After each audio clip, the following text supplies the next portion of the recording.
Ito ang balita ngayon, trending at pinag-uusapan ngayon sa mundo ng social media. Ang di umano'y balitang matapos ang isinagawang tila masalimuot na paglusob at pinasok ng Philippine National Police ang compound ng Kingdom of Jesus Christ para hanapin at kubkubin ang nasabing 30 hectares property na pagmamayari di umano ni Pastor Apollo Kibuloy at ang tila hindi pagsunod ng PNP matapos naglabas ng desisyon ang Regional Trial Court ng Davao City. Sa GIP Party List Congressman Rodante Marcoleta, tila binasag na ang katotohanan at nagsalita na at tila matapang na sinapolang PNP, General Torre, Marvel at si Abalos. Gaano kaya ito katotoo mga kababayan? Ating alamin. Pero bago ang lahat, kung bago ka pa lamang sa aming channel, please huwag kalimutang mag-like, subscribe at i-click ang notification bell para mas maging updated ka palalo sa lahat pa ng bagong video na i-upload namin. At eto na nga mga kababayan, sa kabila ng temporary protection order na ibinigay ng Davao Regional Trial Court sa ipinasang writ of amparo ni KOGC Chief Legal Counsel Attorney Israelito Torion, ay tila tumangging sumunod dito si Nicolas Torre III at nanatili pa rin ang libo-libong pulis sa loob ng KOGC compound sa Davao City at umabot na ito sa Senado. Dito ay matapang na binasag ni Senator Bato de la Rosa ang tila'y sinagawang pagkubkob ng PNP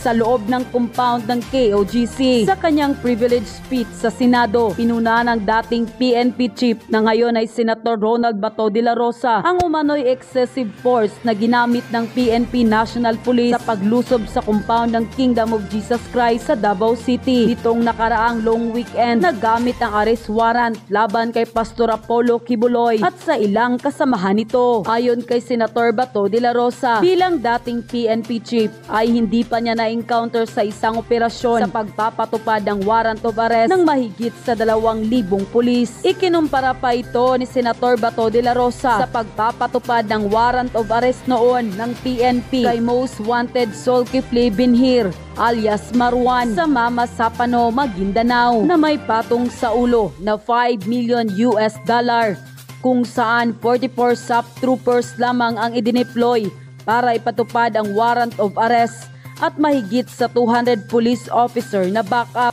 On the alleged excessive number of deployed police officers, as a former chief of the Philippine National Police, I have not encountered an operation to implement a warrant of arrest wherein we deployed forces close to 2,000 people.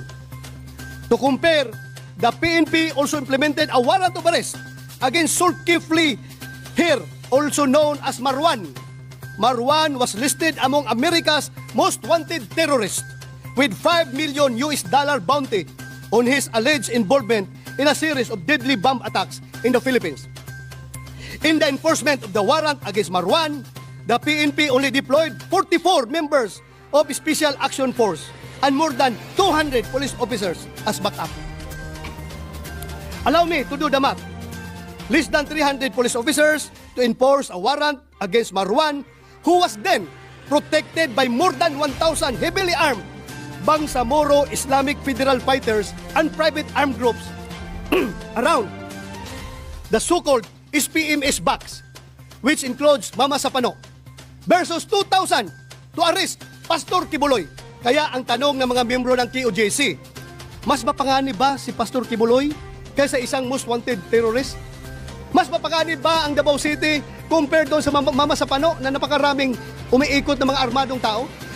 Mr. President, wala na po sanang naging kaguluhan kung naging mahinahon lamang ang pagsisilbi ng warrant. Kasunod nito ay hindi naman mapigilan na magbigay naman ng kanyang pahayag si Sagip Party List Congressman Rodante Marcoleta. Ayon pa sa kanya ay hindi na nagagawa ng mga misyonaryo ang may kaugnayan sa kanilang paniniwala. Ngayong linggo ay ang ika-39 na anibersaryo ng pagkatatag ng KOGC, ngunit hindi magagamit ang KOGC Cathedral ang karaniwang lugar para sa kanilang mga selebrasyon. Hanggang Hanggang kailan umano balak kubkubin ng kapulisan ang KOGC compound. And Aiko, nandyan, nakikita ko pa rin ang mga barigada. Kumaunti lang sila pero hindi nagkakaroon ng inhibition ngayon. Nagkakaroon ng interruption. Isang bagay na dapat makita iyan.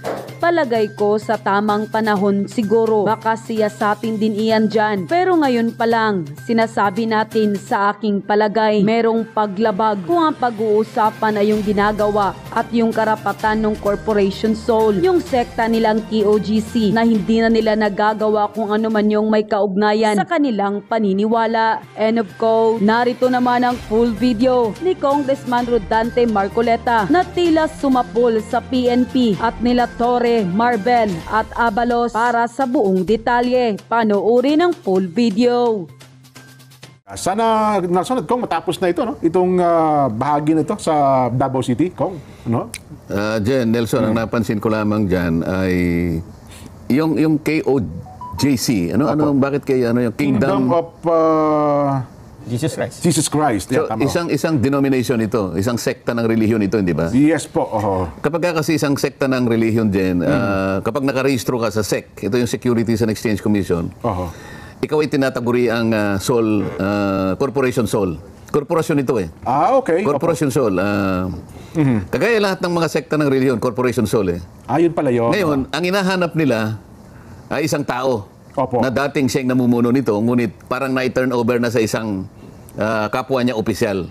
Sapagat din, okay. ang Corporation Soul ngayon ay nasa ilalim na nung taong pinagsalinan. Yung okay. So, ang inahanting nila ngayon ay isang tao na hindi na siya yung may hawak ng, hindi na siya yung head ng church, na siya yung pinaka-subject ng corporation. Okay. Ngayon, ang punto dito, ganito eh. Hinahanap mo yung tao, ngunit yung kanilang sekta, yung korporasyon, yung kanilang karapatan, yung kanilang pag-aari, at lahat ng mga may kinalaman sa kanilang karapatan sa paggagawa o pagtataguyod ng kanilang paniniwala, nagkaroon ng interruption eh. Sa akin palagay, dapat tingnan niya ng human rights din.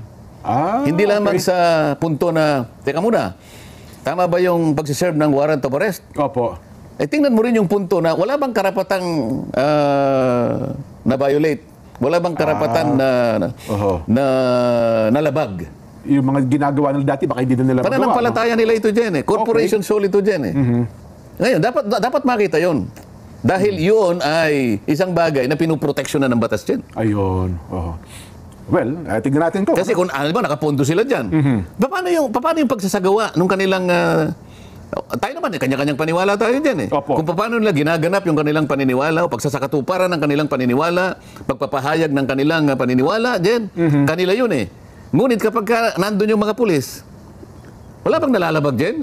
Paano yung paniniwala nila? Paano yung pagsasagawa ng kanilang mga bagay-bagay na may kinalaman sa kanilang sekta? Mukhang yun po yung naging subject ng cease and desist order na pinalabas ng Davao Regional Trial Court. Kaya pinaalis po yata yung mga barikada. Nandiyan, nakikita ko pa rin eh. Kumunti lang sila pero hindi eh. Nagkakaroon ng inhibition ngayon. Nagkakaroon ng interruption.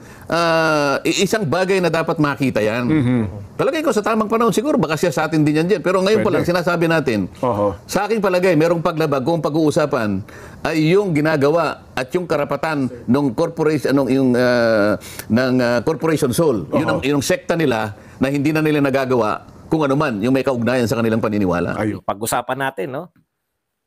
Ito po, sinusulong po ito ni Panelo. Ito pong Duterte, no? Actually, matagal na to, no? Yung Duterte. Narinig natin yan noong 2022, no? Yung gusto natin patakbuhin si Sara Duterte na presidente. At ako personally, yung hinahabol ko kasi yung sayang no? Yung mga regional votes. Strategic, yung geopolitics, no? Yung kinakailangan marunong ka rin ng pamumulitika gamit yung mga kasi BP Sara malakas siya sa Visayas at Mindanao, no? So kung kulang na kulang sa Luzon, di ba? Para makatiyak talaga. Ako, yun yung paniniwala ko. Pero syempre, kung pwede pa si Tatay Digong, wala naman pong problema ron dahil pambuong Pilipinas po yung kasikatan ni Tatay Digong. Sa mga nagsasabi po na pwede ba yan? Nagawa na po nila sa ano yan? Nagawa na po nila yan sa Davao, di ba? Sara Duterte Mayor, Tatay Digong yung vice at vice versa, no? Kung hindi ako nagkakamali. Ambot Boraot ang pangalan. Thank you very much, 279. Uy, sino yun? Bakit? Hindi, nakalive ako. Baka napindot ko lang. Sensya na. Pinising mo. Hindi, napindot ko lang, mahal. Nakalive ako eh. Baka sa likod lang ng kamay ko. Ikot mo. Napindot. Natawagan ko si Mrs. nang hindi sinasadya. Okay, yan po mga pag-usapan natin. Unahin na natin tong Duterte. Ito po ay pinahayag nito ni Attorney Panelo na in-advise niya, no, Mr. President, ang advice ko sa iyo, tumakbo ka munang mayor, kailangan mo ang Davao, ipakita mo na you're leading that. And then sa 2028 tumakbo kang vice president ng anak mo. Pag Duterte tandem, lahat ng kaalyado mong bumaliktad, babalik sa iyo kasi sigurado kayong panalo. Iyan yung magandang payo, no. Ito, ako wala talagang tatalo. Wala talagang tatalo doon sa tandem na 'yon, no. Ako personally, sabi ko nga, geopolitics, gusto ko taga Luzon, no. Yung makatandem ni BP Sara. Pero kung available naman si Tatay Digong at gusto niya maging vice president at pumayag naman si Inday Sara na maging vice president niya si Tatay Digong, wala na maganda. Maganda tong ginagawa ni Panelo. Kasi nagbibigay po siya ng mga option para pag-isipan. ang battle kasi ngayon, no? Threat talaga si BP Sara, no?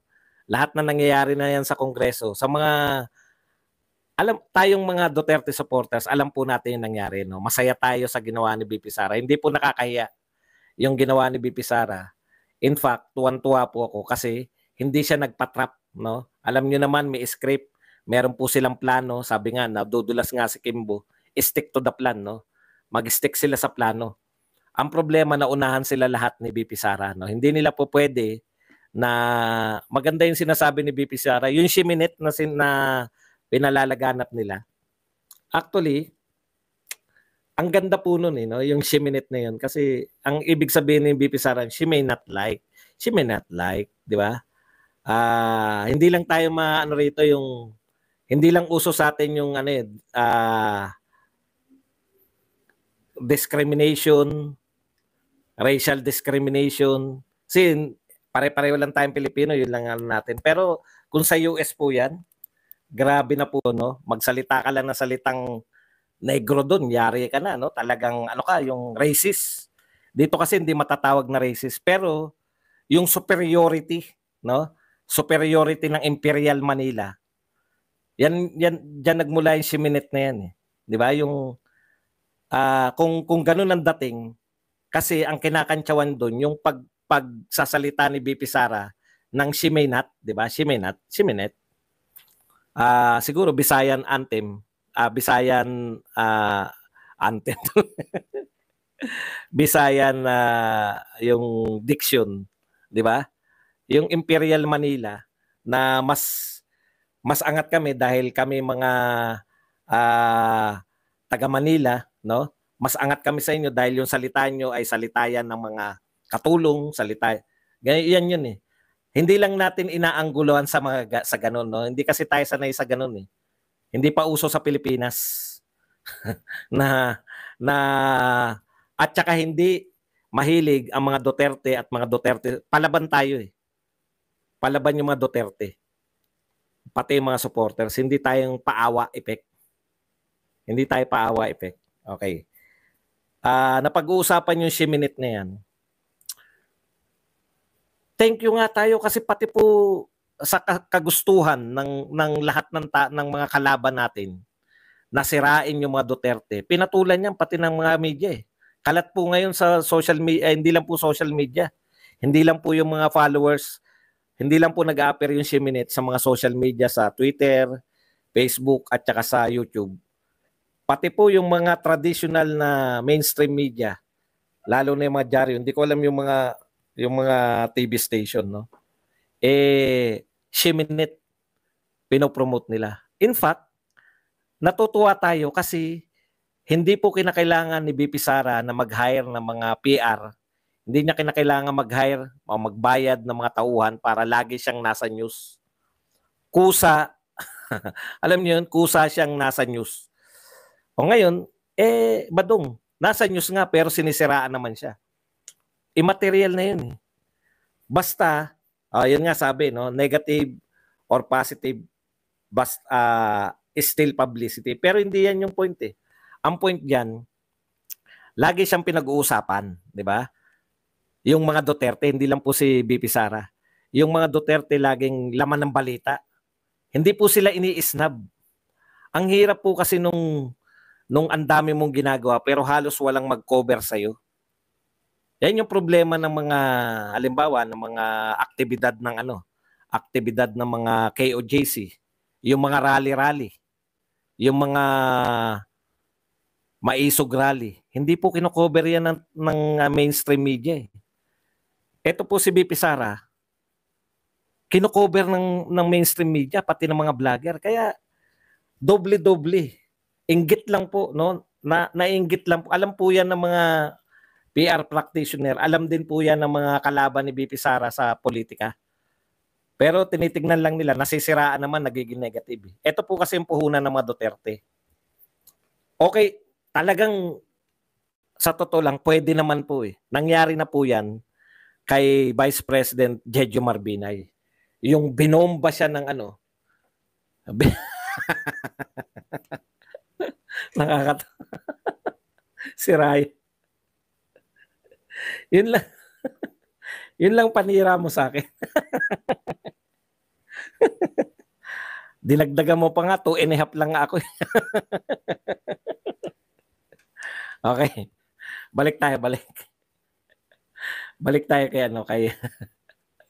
balik tayo rito kay BP Sara. Nangyari na po yan eh, di ba? May history na po na number 1, Vice President, number 1 sa mga rating, tapos na unti-unti nasiraan hanggang bumagsak ng bumagsak. Bakit hindi po nangyayari yan kay BP Sara? Okay, kaya po hindi nangyayari kay BP Sara kasi yung po, pinuhunan po ng mga Duterte, yung puhunan ng tatay niya, di ba? May proyekto talaga eh. Kitang-kita po yung proyekto ni Tatay Digong. No, hindi na po yan kahit na anong paninira ninyo.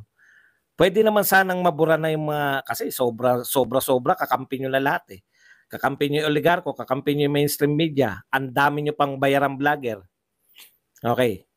Lahat pumapabor na sa inyo. Yung buong kongreso sa inyo. Halos lahat ng politiko, lokal sa inyo lahat. Pero bakit hindi pa rin nyo mapaniwala yung mamamayan? Ang problema ninyo, kakaiba yung tatay. Si Tatay Digong. Grabe talaga. Di ba sabi niya nga, hindi niya kinakailangan ipagmalaki yung nagawa niya. You just look around. Di ba? You just look around. May masasabi, ito kay Tatay Digong to, kay Tatay Digong. You just look around, alam mo yung may proyekto. Hindi kinakailangan, ito po, tong gobyerno na to, sa followers mismo, sige nga, ano na nagawa ni Marcos? Mag-iisip pa ng mga, yung huhukayin pa nila kung saan, no? Isa lang naman po talaga yung nagawa ni Pangulong Marcos. Nabawasan niya yung kahirapan. No? Tama naman yun kasi 21 pesos hindi na mahirap eh. Anyways, balik tayo rito. Kahit na anong gawin yung paninira kay BP Sara, hanggat walang proyekto si BBM, wala pa rin yan. Di ba? Okay. Sinisilip nyo, confidential fund ni BP Sara. Pero hindi nyo sinisilip yung confidential fund ng iba. Sinalang nyo ba yung Office of the President, yung confidential fund? Hindi. May confidential fund ba ngayon yung Office of the President? Meron. May confidential fund ba lahat ng mga opisina ng gobyerno? Meron. Pero bakit si BP Sara lang yung pinatigil nyo yung confidential fund? Di ba? Doon makikita na hindi talaga yung ginagawa nyo, hindi naman talaga yan para kay sa bayan. para lang siraan talaga si VP Sara. Thank you very much muna kay Cathy Flores na nagbigay sa atin ng 699. Walang issue sa akin ang diction ni BPSD. Mas gusto ko na pati yung work ethics niya than BBM na uutal pag ambush interview tapos wala namang nagawa. Tsaka hindi naman po siminat. Sa akin nga tama yun eh. Siminat.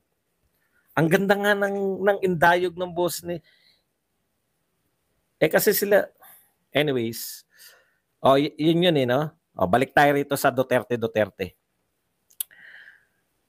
Bakit nagiging katanggap-tanggap na sa akin kalaunan yung Duterte, no? Una, alam po ninyo, hindi sapat ngayon na manalo si VP Sara. Grabe tong kalaban, nakita nyo na, no? Nung panahon ni Duterte, parang ang feeling natin na nakuha niya na lahat eh. Yung mga dating kalaban, nakuha niya, yung pala pansamantala lang dahil takot lang sila sa power ni Duterte. Nung nawala kagad si Duterte sa power, kahit nariyan pa yung anak, kahit vice president pa yung anak, hindi nila iniinda, no? Talagang totally. Hindi na nila kinikilala yung power ni Tatay Digong. Ang point ko, kinakailangan din talaga na matatag yung vice president ni Sara Duterte sa 2020. Kasi, alimbawa, na-realize nung mga kalaban ni Sara Duterte, yung pinoproject nila na yung may ambisyon na maging prime minister or president, na-realize niya na kahit na anong gawin ko, hindi ko tatalunin to si Sara Duterte bilang presidente. Mag-change tactics sila. Gawin nila ang paraan para maging vice president. Di ba? Kung ang lineup ni VP Sara, president yung malakas, tapos yung vice president niya kahit sino na lang. Kaya may sense eh. Naisip ko rin habang, may sense. Ako naisip ko ngayon, maganda rin yung Duterte kasi mawawalan sila ng threat na patalsikin si Sara Duterte. Parang ganito kasi. Kung tataktikahan nila si Sara Duterte na hindi tayo mananalo, hindi ibigay na natin yung ulo kay Sara Duterte, kunin na lang natin yung vice president, tapos the rest, isolid natin yung mga senator. Kasi ang malakas lang naman si VP Sara eh. Yun yung isipin nila. Kaya, tapos, tsaka natin i-impeach.